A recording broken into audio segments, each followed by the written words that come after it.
Hello everyone, welcome to my channel. It's Inspire with Fatima. I am Fatima, and I have been thinking a lot. I mean, we've been in quarantine for 3 months or so, and when you're in quarantine, your activities and the things that you do are very limited. They're very limited, and so I have no other option but to think. And to think a lot about this pandemic that has been taking over the world. This is a pandemic. This has spread everywhere. And while I've been thinking about this, I've been thinking long and hard about this virus and how it has taken over our nation. I live in the United States, and how it has taken over this whole globe. I have to acknowledge the way that it was handled in the beginning stages. In the beginning stages, I believe that it could have been handled with more care. It was seen as a hoax. It was seen as a scare tactic. And I believe that our president could have handled the situation a lot better. I have to say, I have to critique him. In the beginning stages, I think it should have been handled with urgency. It should have been seen as important, as a threat, and it wasn't. Matter of fact, our first appearance of COVID-19 was, I believe, in January 21st in the state of Washington. This one was when it first appeared, when we first saw it.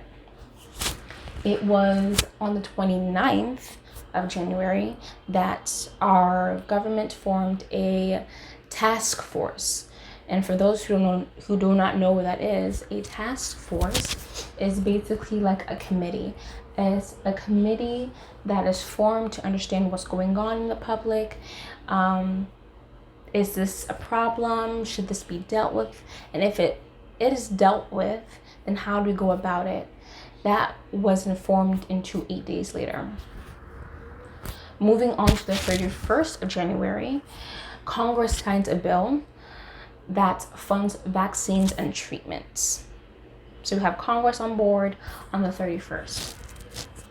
If we can fast forward to February the 24th, the government, or the Trump administration, forbids and prohibits any foreign travel. So you were able to travel from Tallahassee to Orlando. You were able to travel from San Diego to Orange County. You were able to travel within the nation. You were not able to travel to foreign countries. I agree.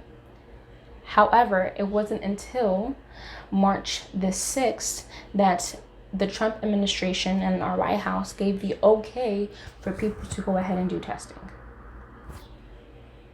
That lets me know that this wasn't seen a threat or a state of emergency until 3 to 4 months later after the fact. I think we can all have a consensus. This is pretty much across the board. Everyone is pretty much in agreement that the way that this pandemic was handled in the beginning stages should have been handled better. It just should. There is no going around it. Everyone is pretty much in agreement that this should have been looked at with urgency, with efficiency, speedily. And a lot of people are annoyed that in the beginning stages this was once again a scare tactic, or this was a hoax, there's nothing to fear, people are being over dramatic, and that there's more people dying of the flu than of this coronavirus. And see how that thinking and where that has led us up to. It wasn't until March, April that we were encouraged to go and get testing done. Okay, so a lot of people are annoyed about that, because a lot of people could have been quarantined in that time. A lot of people could have been by themselves and separated away from society to not spread the virus. And for this, there's people who didn't even know that they're spreading it. There's people who were carriers of the virus, didn't know that they were spreading it themselves. They didn't have the symptoms. All right, so a lot of people were annoyed that the spread was happening even when people were unaware of it. So that's one aspect. However, if I'm to see any positive in this pandemic, if I am to agree on one thing, just bear with me, one thing, I would agree that places of worship are essential. What do I mean by this? Businesses are going to open up whether you like it or not. It is now July. All right? Businesses are going to open up eventually. Okay, places are opening up, mom and pop shops are opening up. Walmart has been open because grocery stores are seen as essential. And they're going to open up. Businesses are going back. There is no stimulus check. Your stimulus check is going back to work. There's no more stimulus check. Your stimulus check is for us to go back to work. That's just the reality of it. We can't shut down everything forever, and that's just the reality of things. On May the 22nd, Trump stated that places of worship were essential. He stated that the mosques, the temples, the synagogues, the churches were essential to the community. And I was like very taken back about this. I'm like, what? You think that places of worship are essential? And I have to agree. There are some governors who think that liquor stores and abortion clinics are essential to the community. And yet, so are the churches and the places of worship. At my church, we have a lot of ministries that help to many people. First, we have our homeless ministry.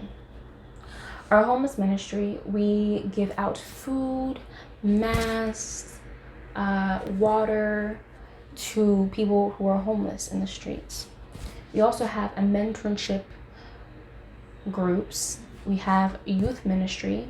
In the youth ministry, I remember they had an idea of teaching the young men how to cook and teaching the young ladies how to change a tire.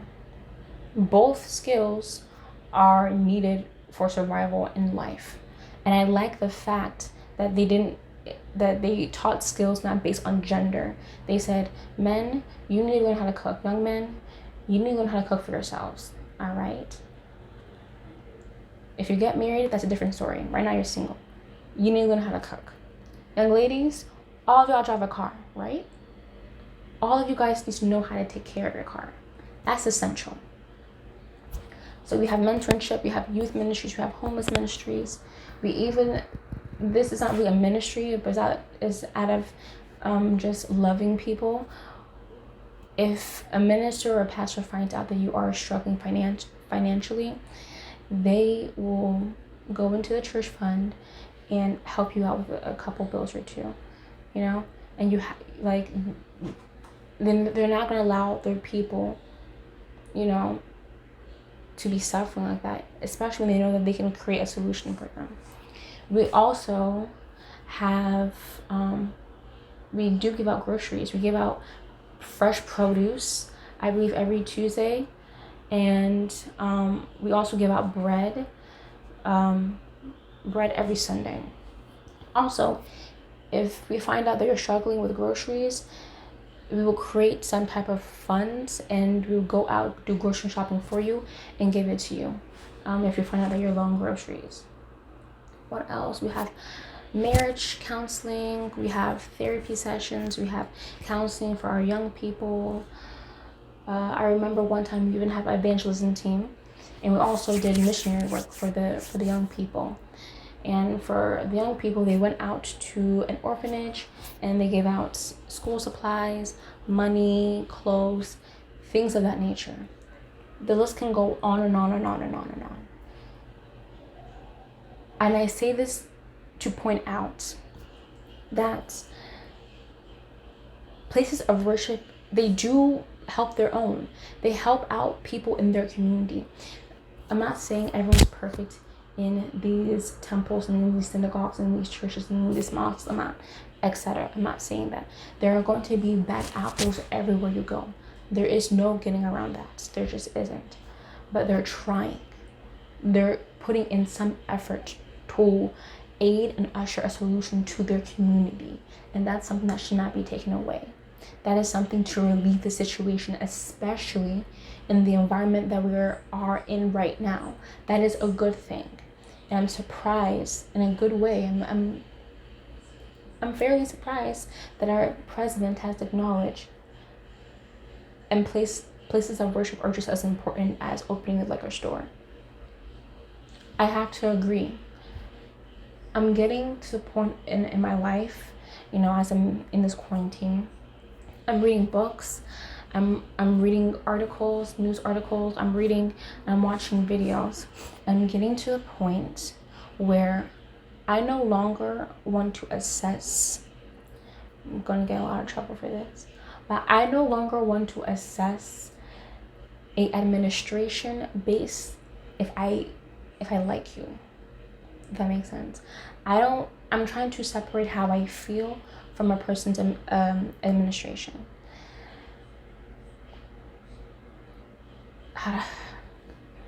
Once again, I'm not trying to get into trouble. I love Obama. He is a cool cat. He's cool. It's very difficult for you to dislike him. He's very charismatic. He's very likable. He's very approachable. He comes off very humble. He has the narrative as if you work your tail off, you can be anything in this world. He is an example of it. Coming from nothing with a single mom, with the grandmother, single parent household, worked his tail off, got accepted into one of the best schools in the nation, became the governor, and became the president of the United States for 8 years. He's a cool dude. Like, everyone from every spectrum of politics could agree he's very hard to dislike. I'm talking about his personality, his demeanor, his character, his aura, his temperament. He's very cool. He comes off, that's why he's labeled as the people's president or the cool president. Very difficult to dislike this man, really is. He's the type of guy that you want to go to a hockey game with, or a basketball game with, or a baseball game with, or soccer, whatever sport. He's the type of guy that you will go to a game with and drink a beer and just talk about life, talk about art, talk about music, talk about everything, talk about food. He's very likable, and his wife as well. Very approachable, very humble people, as it seems. It seems that they're very humble and very likable and very approachable. However, just because I like you doesn't necessarily mean I agree with all of your policies. And I'm trying to take that same unbiased approach with our current president. Just because I dislike someone doesn't mean I disagree with their policies, their administration, their courses of action. Does that make sense? I can critique you. We can all agree he's not perfect. He says things like, and I tested very positively in another sense. So this morning, I tested positively toward negative, right? All right. He's not as sharp with his words as our previous presidents before him. He just isn't. This is not me giving him any slack, because I critique him. I'm hard on him, with every single president. I'm hard on him with everyone. I was hard on Hillary. I was hard on Bernie. As he says certain things I didn't like. I'm right now even hard on Biden, because he's saying some rhetoric that I do not like. Like, if you're not black, vote for me, and if you don't vote for me, you're not black. Like, who? Anywho, I'm hard on everyone. Any person who's in politics, I'm hard on Elizabeth Warren. I'm hard on every person. The point is for me to be objective instead of being subjective, and basing my opinion on the administration based on how I feel. I can take my personal feelings out of it and look at their policies and their administration. That makes sense. And I have to compartmentalize myself and say, I didn't agree with this, but I agree with this. And just because I agree, doesn't mean I have to like you. I don't have to like you to agree with everything you say. Like, we should, I'm really in this time of reflection, and being at home and being in quarantine has got me thinking a lot. And I'm trying to be open-minded, and I'm trying to be a free thinker and think for myself. I am no way, shape, or form a Trump supporter, but I'm also not an anti-Trump supporter. I'm just not, okay? I look at people as if you're a plumber. I hired you to do a job, then I'm going to assess how you handle the job. And it's either I would hire you again or you're fired, in his words. Okay, that's how I assess everyone. I don't care how you look like. I assess it based on your actions, and if you say you're going to do what you're going to do. I'm learning to be objective in how I think about everything. Really, I'm trying to have an open mind, to be understanding, to see both sides of an issue and for my own issue, and be an individual. And let's say this is what I think, about a situation. As I said before, I can critique someone, but also give them some positive feedback as well, and give credit where credit's due. My question for you all is, places are going to open up, okay? Businesses, mom and pop shops, they can't stay at home forever. People are running out of money, and places are going to open up whether you like it or not. It's inevitable. But I can tell you right now, things are never going to be the same ever again. Just like after 9/11, travel was never the same. Let me tell you, after Corona, things are never going to be the same. So what are y'all thoughts of this? Should we reopen businesses, small businesses? Should we not? Should everything just be based on ordering off of online? Amazon's making bank off of this. So should we just order online? Should we just switch to online school completely from here on out? And what do you think is the best solution? Because if you really think about it, if we were to do everything online, that still requires people at warehouses to still provide you with your items in a factory where they have to meet in person and work in person. So even though people are saying, let's switch everything to online, there's still people that are still packaging your stuff in person. But maybe they can just do it, and everyone else in the community can stay at home, which is an option. Should we go back to how things were? Should we not? Should we open only certain locations, certain businesses? And if they are to open, how strict should their guidelines be? Should there be regulation? Should there be an inspector every month saying, if you're not following all these guidelines, we're shutting it down? Or should it be more relaxed? I'm asking y'all's opinion on what do you think should be the solutions here on forth. Because things are going to open eventually. How do you think we should conduct ourselves from here on forth? I'm curious to know y'all's opinions on this.